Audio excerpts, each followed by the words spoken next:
प्रणाम। ओम नमः शिवाय। आज मैं आपको एक विशेष रहस्य के बारे में बताने वाला हूँ और वो रहस्य एक परंपरा के साथ जुड़ा हुआ है, लेकिन ये परंपरा तंत्र की है और आज लगभग लुप्त प्राय हो रही है। आज मेरे साथ एक छोटी मेहमान भी है। ये देखिए, ये छोटी सी म्याऊं है ना, और ये देखिए कैसे चिपक के बैठी है। खैर, जब मैं यहाँ रिकॉर्डिंग के लिए आ रहा था तो इन्होंने कहा हमें भी आपके साथ जाना है। मैंने कहा तो ठीक है, आप हमारे साथ चलिए और आप लोगों से भी इस बहाने इनकी मुलाकात हो जाएगी। तो हम बात करेंगे मेरुओं के बारे में। सबसे पहले मेरु क्या होता है? मेरु वैसे तो एक पर्वत का नाम है, सुमेरु। मेरु का अर्थ होता है कोई भी ऐसी चीज़ जो पर्वताकार हो, जो ऊंची उठी हुई हो, उसे मेरु कहा जाता है। तो भारत में तंत्र के अनेक रूप, अनेक विधियां, अनेक प्रकार प्रचलित हैं। उन अनेकों प्रकारों में से तंत्र के एक स्वरूप का ये मानना था कि व्यक्ति जैसे परिवेश में रहता है, जैसी परिकल्पना करता है, उसी के अनुरूप उसका मस्तिष्क हो जाता है, वो वैसा ही वो व्यक्ति हो जाता है। तो इसको हम कैसे समझ सकते हैं? मैं आपको इसे थोड़े और विस्तार से समझाता हूँ। मेरु पहले क्या है ये थोड़ा स्पष्ट कर लेते हैं। एक छोटा सा घर बनाया जाता है। घर में इसलिए कह रहा हूँ क्योंकि लगभग 10 फीट बाई 10 फीट का एक कक्ष होता है, जो तकरीबन 15 से 18 फीट ऊंचा होता है और जिस पर एक दो नहीं बल्कि 3-4 छतें बनी होती हैं। एक छत पैगोड़ा की छत, उसके ऊपर थोड़ी सी ऊंचाई पर दूसरी छत, उसके ऊपर तीसरी छत और उसके ऊपर कलश लगा होता है, लेकिन भीतर से ये पूरा का पूरा कक्ष रिक्त होता है, खाली होता है। तो इसे ही मेरु कहा जाता है। वास्तव में इसका पूरा नाम है भैरव मेरु। ये भैरव मेरु इसलिए इनको नाम पड़ा क्योंकि ये जो मेरु हैं, मेरु के चारों तरफ की दीवारों पर भैरव के यंत्र, भैरवों के चित्र बनाए जाते हैं और वही उस मेरु के रक्षक माने गए हैं। आपको नीचे जाना है, मैं नीचे छोड़ दूं? तो चलो आप नीचे जाओ, मुझे बात करनी है अपने भैरवों के साथ। छोड़ो नीचे नीचे नीचे, 1 मिनट। हाँ, यहाँ। तो इसलिए उनको भैरव मेरु कहा जाता है क्योंकि उसके चारों तरफ भैरवों की चित्र और यंत्रावलियाँ होती हैं और उनका सीधा संबंध भैरवों से है, इसीलिए वो भैरव मेरु कहलाते हैं। लेकिन इन छोटे छोटे कक्षों को या गृहों को आखिर बनाया क्यों जाता था? संपूर्ण ब्रह्मांड की अगर हम बात करें, संपूर्ण ब्रह्मांड की, एक बिंदु मान लीजिए कि इस बिंदु से ये ब्रह्मांड पैदा हुआ है और दूसरा बिंदु ये मान लीजिए जहां ये ब्रह्मांड पूर्ण हो जाएगा। तो ये जो इतनी लंबी यात्रा है, ये पूरी की पूरी यात्रा आपकी और हमारी यात्रा है। इस पृथ्वी की भी, इस वृक्ष की भी, मेरी भी, यहाँ जितने भी जीव जंतु पशु पक्षी हैं, इन सब की यात्रा है। इस यात्रा के मध्य में एक चेतनावान तंत्रवेता क्या करता है, एक उच्च कोटि का साधक और सिद्ध क्या करता है?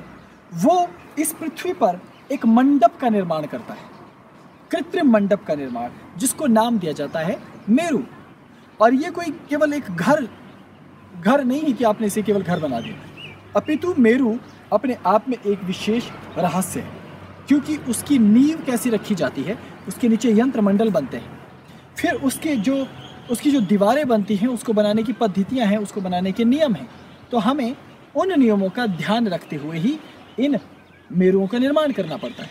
फिर छतों का, पहली छत का, दूसरी छत का, तीसरी छत का सांकेतिक अर्थ होता है, उनकी भी विशेष पूजन पद्धति के माध्यम से उनका निर्माण होता है।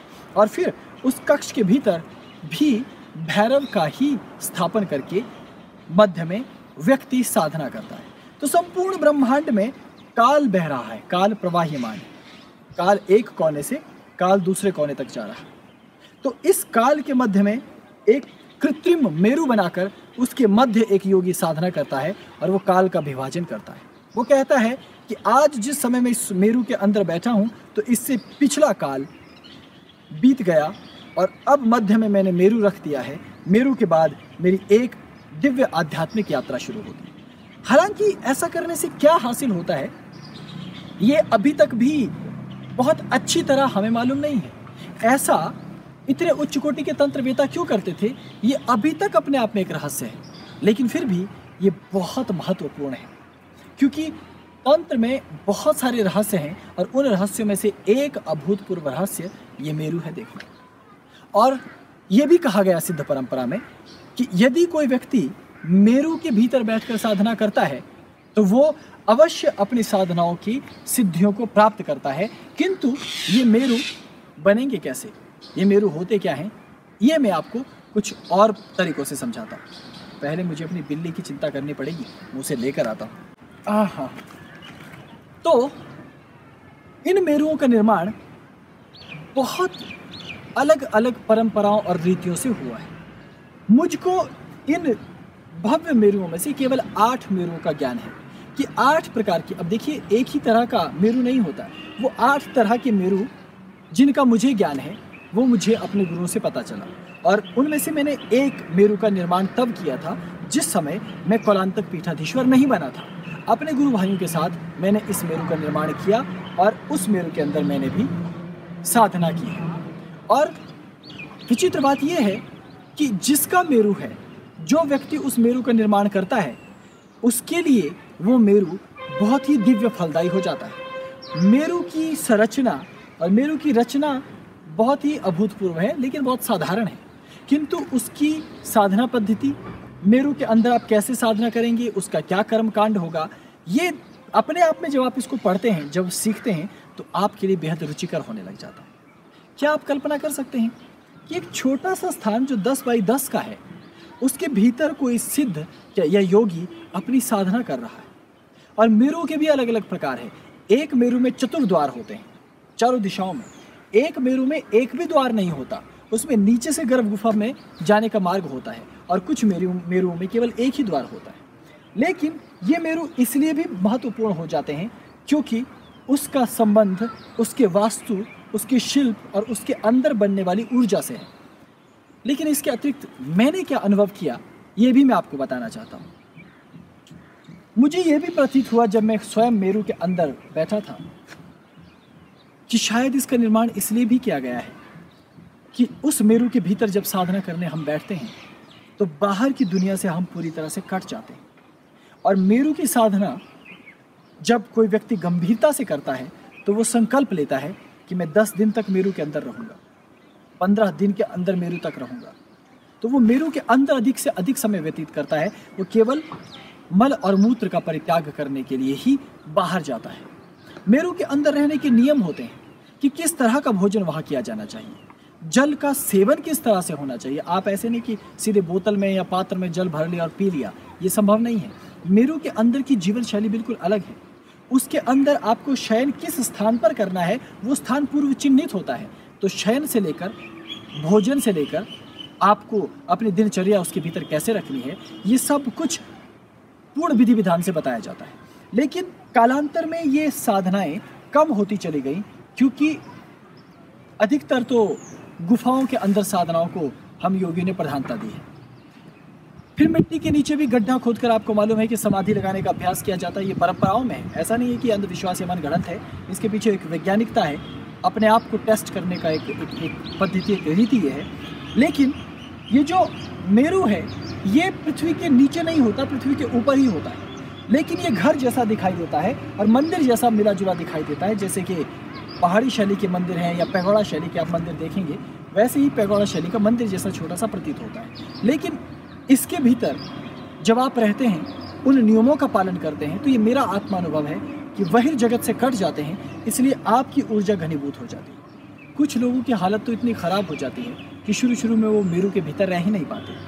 लेकिन जब आप अपने मन पर, अपनी इंद्रियों पर नियंत्रण करके इस मेरु के भीतर साधना करते हैं, तो सिद्धों का ये कहना है, कौलांतक परंपराओं में ये कहा गया है कि ऐसा व्यक्ति वास्तव में धैर्यवान, गंभीर और मायावी कहलाता है।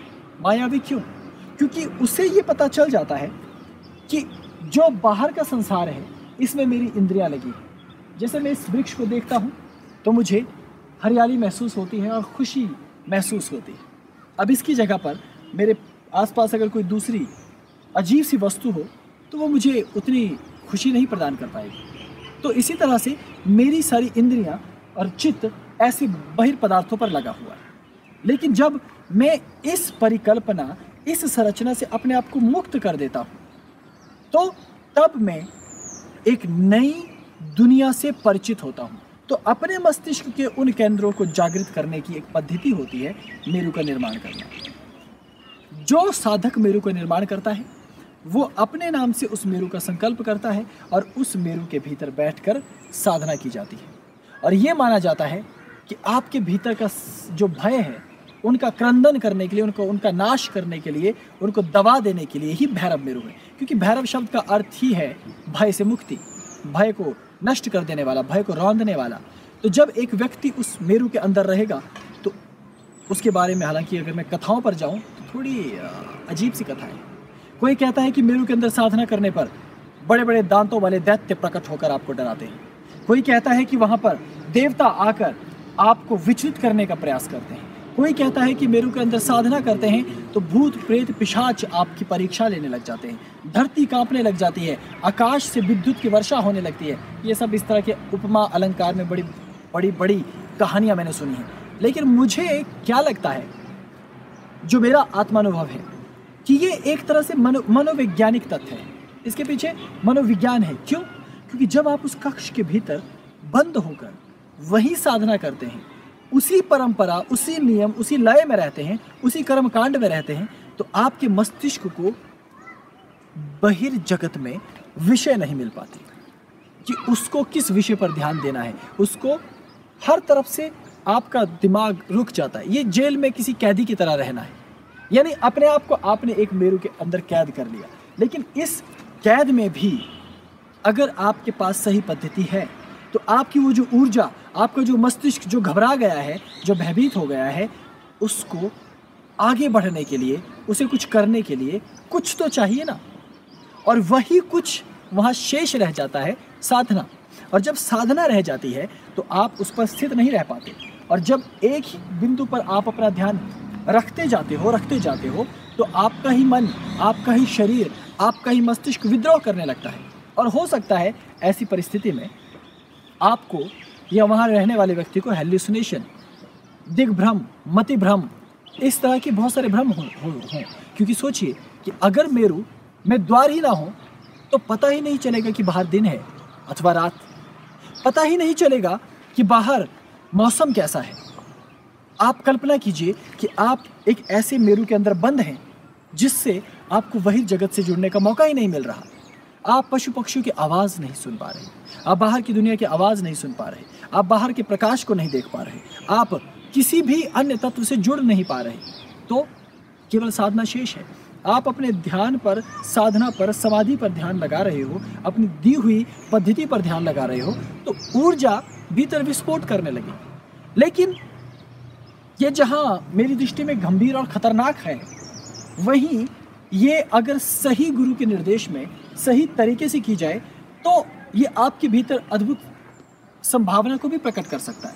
लेकिन खतरे के साथ ये एक खतरनाक साधना है, एक तरह से अपने आप को प्रताड़ित कर देने की, मानसिक और बौद्धिक प्रताड़ना की पराकाष्ठा है। लेकिन सिद्धों ने इस विचित्र साधना को तंत्र में बहुत महत्व दिया है। और उस महत्व में ये भी एक विशिष्टता है कि जो व्यक्ति मेरु के भीतर साधना करके बाहर निकल आता है उसे बेहद सम्मान से देखा जाता है। अब बात सम्मान की, नाथ संप्रदाय के बारे में तो आप जानते होंगे भारत की। उनके यहाँ, यानी मैं भी तो नाथ परंपरा से ही हूँ। तो नाथ परंपरा में एक व्यक्ति औघड़ तब तक होता है जब तक उसके कान में चीरा ना लगाया जाए। जैसे मेरे कान में यहाँ चीरा नहीं है, केवल नीचे मैंने कुंडल पहने कर्णवेद संस्कार के कारण, ऊपर नहीं। लेकिन नाथ परंपरा में जिसको यहाँ से काट दिया जाए, कनफड़ा हो जाए, उसे दर्शनी कहते हैं, अर्थात दर्शन करने योग्य। ऐसे व्यक्ति को बहुत महान माना जाता है। क्यों? जो व्यक्ति गृहस्थ नहीं है, जो व्यक्ति गृहस्थ नाथ नहीं है, जो पूरी तरह से विरक्त नाथ हैं, वो यहाँ से अपने कानों को चीर कर अपने गुरु से, यदि चीरा गुरु से, कान पर कुंडल लगवा देते हैं। समझ में आया? और ऐसा व्यक्ति दर्शनी अर्थात दर्शन करने के योग्य कहा जाता है। क्यों? क्योंकि जब कान चीरा जाए तो वास्तविक नियम यह है कि चीरते समय उसकी आंखों से आंसू नहीं आने चाहिए। अगर उसकी आंखों से अश्रुपात हो जाता है तो वो कान तो उसके आपने चीर ही दिए, पर वो वास्तव में दर्शनी नहीं कहलाता।